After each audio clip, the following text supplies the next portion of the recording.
বঙ্গবন্ধুর যে অবদান সেই তুলনায় তার মেয়ে বা ছেলে এদের কোনো তুলনা নাই, তুলনাই হতে পারে না। এবং শেখ হাসিনার শাসনকাল বাংলাদেশে একটা কৃষ্ণ অধ্যায় বলে ইতিহাসে লিপিবদ্ধ থাকবে। আমি একটা বই লিখেছি, কইছি বই, এই বইতেও আছে, রাইট, আমার কাছেও আছে, ফ্রিডম। এটা বাংলা বের 1000 পৃষ্ঠার বই। এটা বিশ্বব্যাপী খুব সুনাম কুড়িয়েছে। ইংরেজিতে লেখে, এত বড় কেউ লেখে নাই। এই বইতে আছে বঙ্গবন্ধুকে বিবিসির আতর সামাদ, উনি ওই 15 আগস্ট রাত্রে গেছিলেন। তো বললো যে বঙ্গবন্ধু আপনি না পারলে তো মেরে ফেললাম আপনাকে। আরেকজন গেছিলেন পিএসসির পরিচালক তবিবুর রহমান, বাড়ি যশোর, তার ছবি এবং এটা আমার বইতে আছে। তারা বঙ্গবন্ধুর পা জয় দিয়েছে তবিবুর রহমান, যে বঙ্গবন্ধু আপনি জানতেন মেরে ফেলবেন। বঙ্গবন্ধু বলছে দেখ, তোরা যদি আমি চলে যেতে বলিস তাহলে এই হেয়া খান টিকা খান আমাকে না পেলে ঢাকা সারখার করে ফেলবে, লাখ লাখ মানুষকে মেরে ফেলবে।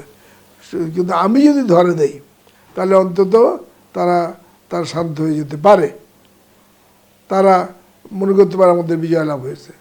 সুতরাং তারা আমাকে পেয়ে গেলে হয়তো আর জেনোসাইড, গণহত্যা, আগুন জ্বালানো পোড়ানো এটা কমিয়ে দিতে পারে। কিন্তু আমাকে না পেলে সমস্ত ঢাকাতে প্রথমে ধ্বংসযজ্ঞ চালাবে, ওই তারপরে বাংলাদেশের সমস্ত গ্রামগুলো জ্বালাবে। আমাকে পেয়ে গেলে তারা হয়তো মনে করবে যে আমাদের বিজয় লাভ হয়ে গেছে। সেই জন্য আমি থাকার সিদ্ধান্ত নিয়েছি। তবে আমি স্বাধীনতার ঘোষণা করার জন্যে আমি সমস্ত ব্যবস্থা করি। বিডিআরে পিলখানায় আমি ব্যবস্থা করে দিয়েছি, কোনো আল্লাহ স্বাধীনতার ঘোষণা প্রচার হবে। ওই যে এখানে ঢাকায় বলদা গার্ডেন, সেখানে একটা স্মল রেডিও ট্রান্সমিটার বসানো হয়েছে, ওখানে স্বাধীনতা ঘোষণা হবে। তারপরে চিটাগাঁয়ে আমি মেসেজ দিয়েছি জহুর আহমেদ চৌধুরীকে, স্বাধীনতা ঘোষণা হয়ে যাবে। সুতরাং আমি না ধরা পড়লে তো আমাকে তাহলে ওদের বিজয় উৎসব হবে না, পাকিস্তানিদের বিজয় উল্লাস করতে পারে আমাকে ধরলে।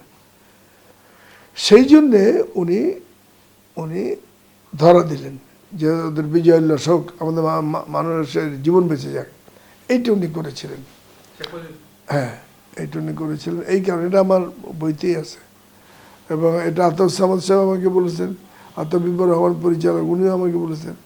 এবং এ বিষয়ে আমি পরবর্তীকালে রুহুল কুদ্দুস সাহেব ছিলেন, ওনার বাড়ি সাতক্ষীরা, আমার বাড়ি সাতক্ষীরা। আমি তখন ইয়াং অফিসার ছিলাম, আনম্যারিড, ওনার বাসাতেই থাকতাম, ধানমন্ডি তো থাকতাম। উনি আমাকে বলেছেন যে বঙ্গবন্ধু তাকে এই কথা বলছেন। তো বঙ্গবন্ধুর যে অবদান সেই তুলনায় তার মেয়ে বা ছেলে এদের কোনো তুলনা নাই, তুলনাই হতে পারে না।